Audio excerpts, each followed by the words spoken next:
what's going on, YouTubers, gamers, hobbyists everywhere? It's P&Q time, which means it's Monday for you. Friday for me, because I record these on a Friday. This is the question and answer series where you get to ask me questions about anything, or put comments, or just tell me whatever, really. And I respond the following week. I do my best anyway. You can do this one of three ways. You can do this by a video question, like ask me a question or ask a general question in your video that you may do in a rambling type video, which is what seems to be a thing now. I haven't got one of those this week, by the way. I don't think I have anyway. I'll come to that later. Or you can email me for an anonymous response at miniwarzone@gmail.com. I'll leave a link in the video description below. Or you can just pop your questions down below in the comment section. Now, I'm having to read the questions from my computer because my printer seems to not want to print. I don't know what's going on there. Thinking maybe it needs a new toner. I don't know. Either way, it's not printing, which is probably a good thing. We save more trees that way, don't we? I've got one email and a few questions to go through. I've got my cup of coffee. I'm just going to have a sip of that before I get going, loosen the throat.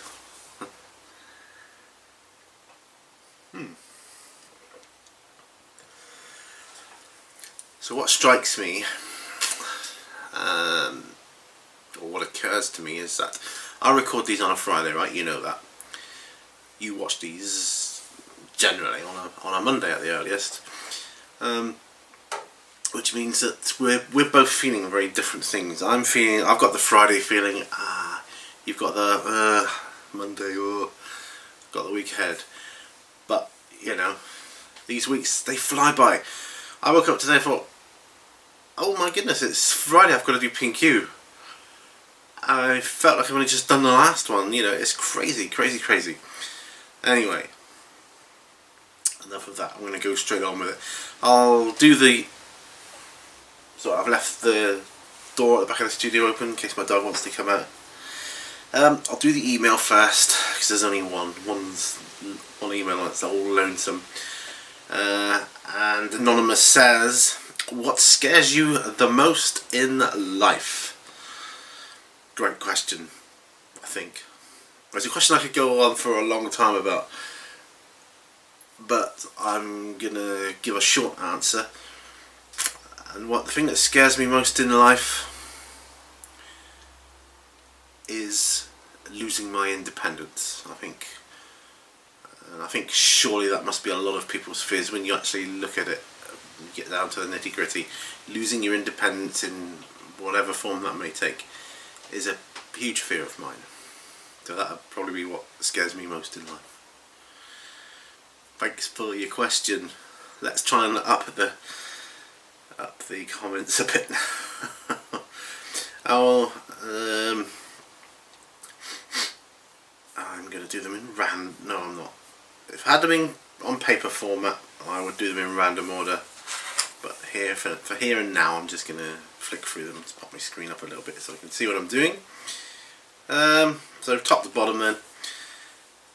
The first one I'm going to address is from Herbert Erpaderp. Oh, there's a mouthful of a name. Herbert Erpaderp. Herbert Erpaderp. Hope I'm saying it right.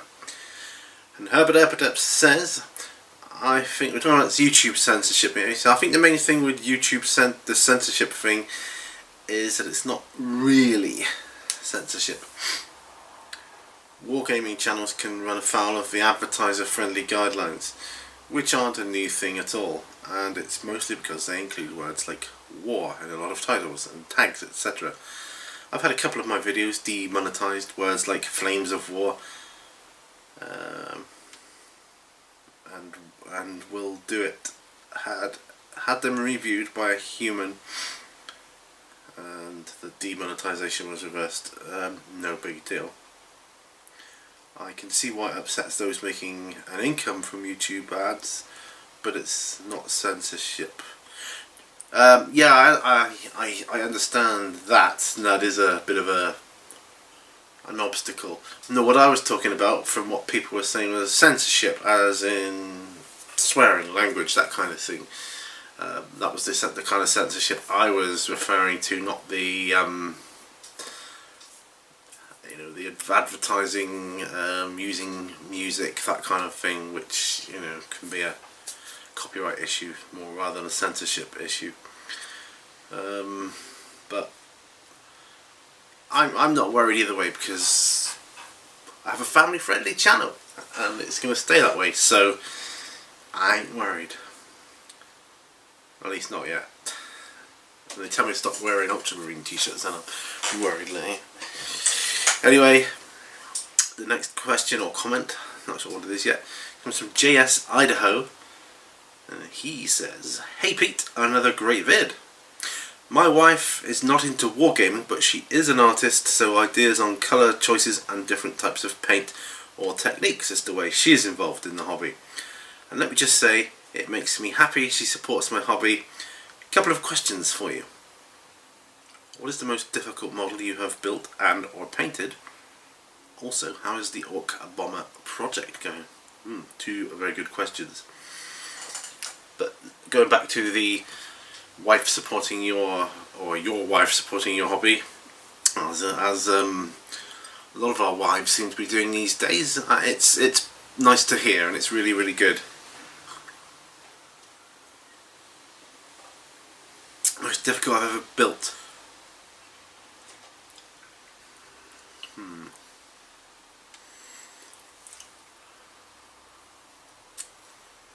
Probably the 1/78 scale Cromwell tank from Airfix is one of the most difficult models ever built, because it was just so small and fiddly. The size of the bits compared to the size of my fingers, it was very, very difficult. If you're talking GW, the most difficult GW model I've ever built is the drop pod. Absolutely, the drop pod was the most difficult model I've ever built, because I needed, I think it was my wife, I needed an extra set of hands to hold one of the struts up while I was gluing something. It was a long time ago since I built one, but yes, probably if I built it now, that was a long time ago, I wouldn't find it such a hard thing to do. But I remember thinking at the time that was hard. But the Cromwell tank, that was definitely hard. How is the Ork Bomma project going? Well, I've decided I'm going to do a video on that before October. Give me my thoughts about it. So I'll lay it out on the table here and see what you think. It's nearly fully assembled, and I'm working on a gun I'm going to be mounting on it as well. Because it's such a big model, obviously I'm going to be airbrushing a lot of it, so I'm thinking of using that liquid masking stuff to mask out the windows and things. That's just the wind blowing. But yeah, it's good. I haven't worked on it for a good few weeks now, but I've been saving it. It's going to be my October project for October, my main Orky project for October. So that's what that's going to be. So I'm kind of saving it for that. But I'm going to do a short video discussing what I'm hopefully going to achieve. Thank you for your questions. Moving on to Drake's War Channel. Drake's War Channel. Right.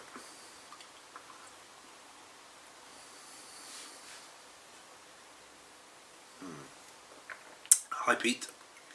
Thanks for the vid. My question stems from Tattoo for You's great question about directing. Which 3 actors and or actresses from all motion picture history would you most like to direct in a current day sci-fi movie?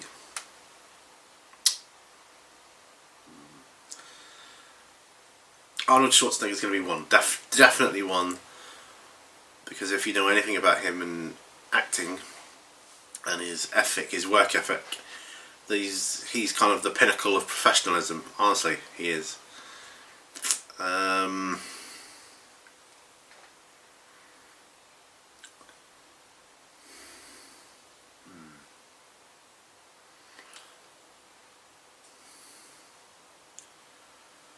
So definitely Arnold Schwarzenegger. Michael Caine. Yes, I respect him as an actor. He looks like he's more than a veteran in my eyes in acting, and probably one of the most underrated actors of motion picture history. So Arnold Schwarzenegger, Michael Caine. For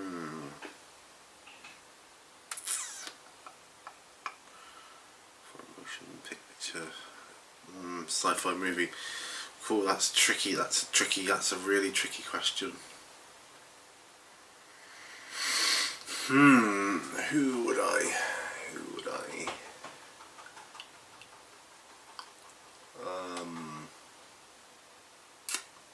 There's so many. There really is. I'd steer clear of any other really big names, I think.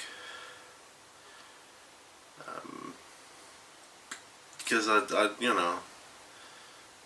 they're quite demanding, I would say, from what I've heard. But then I don't know. I only know what the media tell me, so I don't know the truth, do I? You know, that's what I think, what the media tell me to think, and then the truth, and I don't know the truth. So Arnold Schwarzenegger, Michael Caine, and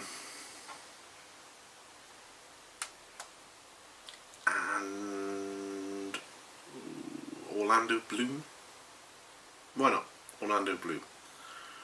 So I'll have those three. Female wise, I don't know. I suppose Sigourney Weaver would be a class choice. Or one. Yeah, Sigourney Weaver, definitely. And then, well, I'm out of ideas. God, I could sit here pondering that all day and waste my entire day. Thanks for the question. So I hope I've answered it adequately enough. Yes, so thank you, Drake's War Channel. Okay, moving on to Idic Beer. Says, great vid, mate. Thanks for the advice on my question. That's okay. Where did you get that paint chart from on the wall? Oh, you mean that one. The painting system. I might be able to, if I can move out of the way. Let's have a look here. Right. I got that painting chart from that. As you can see, free painting poster inside. White Dwarf. That's issue number 94, November 2015. 14th of November 2015. So White Dwarf, that's where I got that. It's great. It's one of my go-to charts, that one. And Frost and Fist says, lol, I was just looking at it wondering the same thing. Well, that's where it is anyway. White Dwarf. Frost and Fist then says, another great episode, Pete. For this week I recently took on a project stripping down a couple of Tau tanks. Hammerheads, I think. I don't know a lot about Tau, so I'll take your word for it, because I don't know. These were the worst models I've ever worked with. 5 layers of paint, 2 primer coats, one separating an old from new paint job, and splotches of enamel used in camo pattern underneath. It was rough. You recently spoke about getting shoddy models from eBay. What's the worst model you've ever worked with or restored? Thanks for your time. Stay frosty, Pete. Wolf Brother Mythos. Worst model I've ever worked with? That's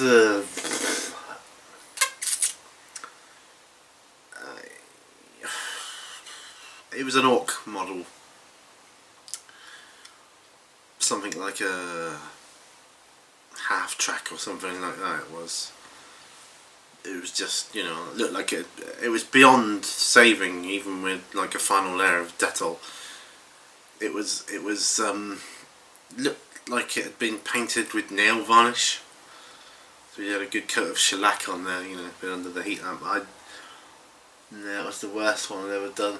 I've ever got from eBay. There was another one, a rhino, which was so badly painted and put together, lots of gaps in it, so I decided to destroy it with my wife's acetone. Poured acetone on it and soaked it in acetone in places to make it look like it had been blown up. It's now a nice piece of terrain. So that's what I did with that one. Thank you for your question. Warforge is next. He says, I'm thinking of getting an Ork Bomma like you did. May get A10 or a World War II bomber. What scale do you recommend? I recommend 1/48 scale, because that's the size I've got, and it's big, but it's about the right size to, if you was, yeah, it's about the right size, because the cockpit of the Memphis Belle, I mean, I had to rip out, the seats were a little bit small for an Ork, but an Ork's going to be bigger than a normal human, if you think about it. So they were about right proportion wise. So 1/48 scale.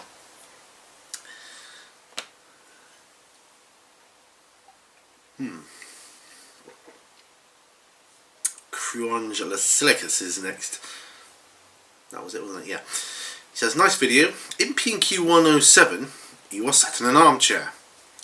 Behind the armchair is a plant, and behind the plant is a door. What are you keeping barricaded behind the door? Is it heretics? That's right, that's where I keep Mrs. Mini Warzone until I need her to come out and do stuff. I'm only kidding. That door leads to my dining room, which I don't use anymore. To be quite frank, I'd be happy to brick it up. And on the other side, in the dining room, I've got bookcases, the ones with my Terry Brooks books on. That's in front of that door, literally.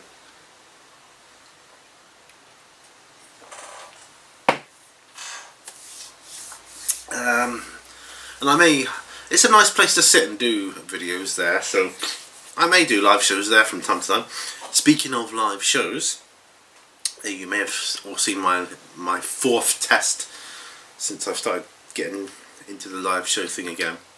You have to go through YouTube now, and I've kind of worked out a way of doing it. I think I've cracked the problem of being able to do them out here. Got myself a Wi-Fi booster. I'll just plug this antenna into the my laptop, and I should be good to go. Certainly, I seem to be able to. I mean, watching videos is fine out here. The test will be, the next live show will be my penultimate test, but it will also be the first episode in my new live series. Yes, I'm having a new series. Yes, another one, and it's going to be called Live to Tell the Tale. It's spelled the same as live. Live to Tell the Tale is a kind of saying, so it's going to be called Live to Tell the Tale, and it's going to take the format of, I'm thinking of doing it monthly, so I can then talk about my month, how it's been ups and downs, things I've noticed, YouTube, internet, general news, rumours, that kind of stuff, things that have been going on. Things that might have been discussed, but I want to touch on a certain point. Things like that. So that's kind of going to be the format it will take. Okay, I went on a bit there, didn't I? Jamjar34 says, great vid. Question, what is your favourite colour you're working with in September? And what is going to be your next series of awesomeness? My favourite colour I'm working with in September is probably, I would have to say, browns, because I'm doing a lot of, I'm using it a lot to weather with and base with and stuff like that. I don't know, I've bought a couple of browns as well to top up my brown Vallejo brown collection. It's a brown. What's going to be in my next series of awesomeness? That will be October. The Ork Bomma. Oh yeah. And the only figure I've got any paint on for it so far is this. As you can see, I've now cut the top of his staff off. That's going to be the rope that he's holding on to the plane with. He's going to get some more grots, do some funny things with them. And the last question we have here is from Tattoo For You. Hi Richard, how's it going? Hope all is well in the land of awesomeness over there in Texas. He says, wow, no shelf of shame here? No, what? No shelf of shame? Haha. No, I don't have a shelf of shame because I've built them all. I've done it. Thanks to On the Benches and taking projects home to do of an evening whilst we're chatting and stuff. Yeah, I've emptied my shelf of shame, so I have no shelf of shame. I have, like I say though, I have the bench of shame because it's messy. I must look into getting some shelves to put my paints on. That'll make my desk even larger, and that'll be good. Yeah, thinking of doing that. Anyway, he says, well, I'm working on mine with my finished not perfect challenge. Lol, that's good. That's a great little series you got going on there, and a good philosophy behind it too. Now here's the thing, are you watching minor against current narrative campaign? I want to, just haven't had the time or the money to join up. Their tables are amazing. I don't know anything about them. Minor against current?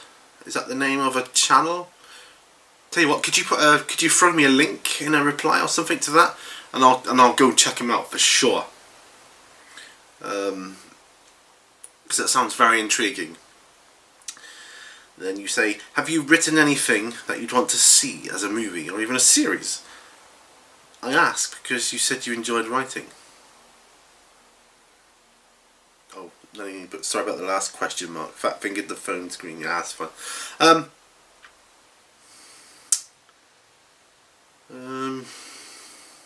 Anything I've written I want to see as a movie? Yeah, I've written a couple of things I wouldn't mind seeing as a movie. One was a tribute to the late Isaac Asimov, if you've ever heard of him. He was he was a Russian scientist who was also into robotics. He's the one that wrote I, Robot, Bicentennial Man, and many other great novels, especially the Elijah Bailey series, which was my favourite. I wrote a book in tribute to him, so not intended to be published or anything. It's a tribute to Isaac Asimov and the whole robotic series. That would be cool to see as a movie, because it's like a detective novel.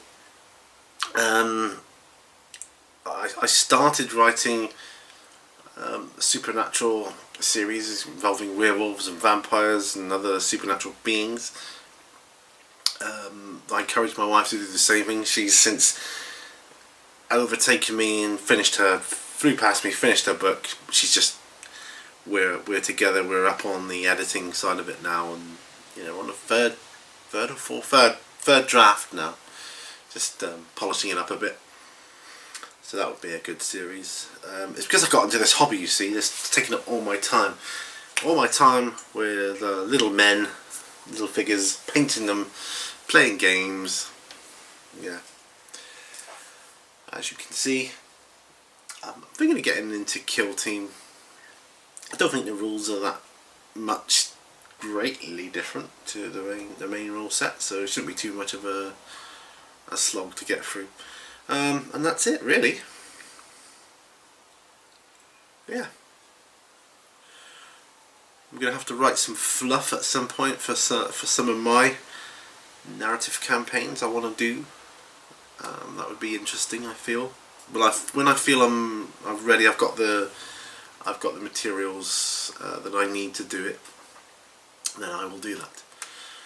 As you know, I did the Fate of Fayoum recreation of the first mission back along, and that's going to be, and it's up on YouTube now, but you can't see it yet because it's scheduled to come up in November for Necron November. And it isn't me playing the game. I did play through it using 7th edition rules, the new Necron Codex obviously, and I just gave my thoughts on it basically. That was it. And showed off my Necron army. Well, not really, it wasn't a showcase, but I was just saying that this is, like you can see, and it was there laid before you, my Necron army thus far, so you can have a look at that. So you can see that in November, and that's it really. So that's all the questions for this week. There wasn't one, I don't think, from Stephen over at the Spider's Web and Ali. Don't think you got to ask a question in a week this week. I don't think. If I'm mistaken, just I don't know, let me know somehow, and I'll rectify that in the next P&Q or whatever. I'll answer everything I can, everything I've seen, for sure. Anyway, put it that way. Every question I see, I answer. That doesn't always equate to I see every question that gets asked of me, and I know that. But anyway, thank you everybody for watching, and I'll see you on the next video. Or you'll see me, to be more accurate. Remember, all brushes lead to war. Stay awesome. Bye for now.